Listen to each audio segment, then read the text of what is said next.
Hello అండి. ఇవాళ recipe వచ్చేసి వంకాయ వెల్లుల్లి కారంతో ఫ్రై చేద్దాం. అది ఎలా రెడీ చేద్దామో చూసేయండి. ముందుగా ఒక గిన్నెలో వాటర్ తీసుకొని అందులో కొంచెం సాల్ట్ వేసేసి వంకాయ ముక్కలు సన్నగా కోసేసుకొని ఆ వాటర్లో వేసేసుకోండి. ఉల్లిపాయ పచ్చిమిర్చి కూడా కట్ చేసి పెట్టుకోండి.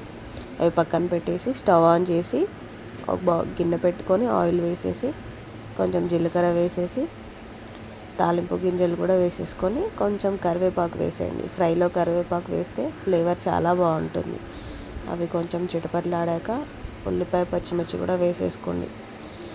ఉల్లిపాయ పచ్చిమిర్చి కూడా వేసేసుకొని మొత్తం ఒకసారి కలిపేసుకోండి.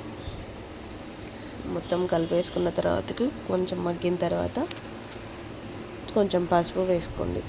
కొంచెం అల్లం వెల్లుల్లి పేస్ట్ వేసుకొని మొత్తం ఒకసారి కలుపుకోండి. అదంతా పచ్చివాసన పోయే వరకు మగ్గనివ్వాలి. మొత్తం కలిపేసుకొని ఒక 2 మినిట్స్ మూత పెట్టేసి మగ్గనిద్దాం. 2 మినిట్స్ తర్వాతకే మూత తీసేసి దానిలో మనం ముందుగా కట్ చేసి పెట్టుకున్న వంకాయ ముక్కలను వేసేసుకుందాం. వంకాయ ముక్కలు సాల్ట్ వాటర్లో వేయడం వల్ల కన్నరు ఎక్కకుండా అంటే చేదు రాకుండా ఉంటాయని అంటూ ఉంటారు. మొత్తం వంకాయ ముక్కలు మొత్తం వేసేసుకొని మొత్తం ఒకసారి కలిపేసుకుందాం.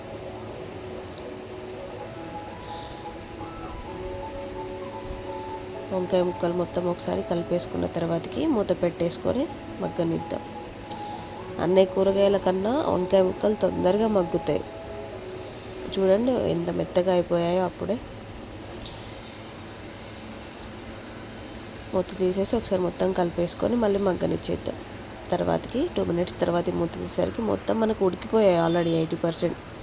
దాంట్లో కొంచెం సాల్ట్ వేసేసి కారం వేసేసి వెల్లుల్లి కూడా దంచి వేసుకుంటే ఫ్లేవర్ చాలా బాగుంటుంది ఫ్రైలలో. నేను వేసుకున్నాను. మొత్తం వేసేసి కలిపేసుకోవాలి ఒకసారి. మరీ బాగా గట్టిగా కలపొద్దు, ముక్కలు మొత్తం మెత్తగా అయిపోతాయి. కొంచెం లైట్గా కలిపేసుకోవాలి. 2 మినిట్స్ తర్వాతకి కొంచెం ధనియాల పొడి చల్లుకుంటే చాలా బాగుంటుంది ఫ్లేవర్. అది కూడా వేసేసుకొని మొత్తం ఒకసారి కలుపుకోవాలి. కలిపేసి మూత పెట్టేసేద్దాం. స్టవ్ సిమ్లో పెట్టేసి 2 మినిట్స్ మగ్గనిద్దాం. 2 మినిట్స్ తర్వాతకి చూడండి మనకి ఆల్రెడీ మొత్తం మగ్గిపోయింది వంకాయ ముక్కలు. చిటికెడంత గరం మసాలా వేసేసి కొత్తిమీర వేసేసుకొని మొత్తం ఒకసారి కలుపుకుందాం.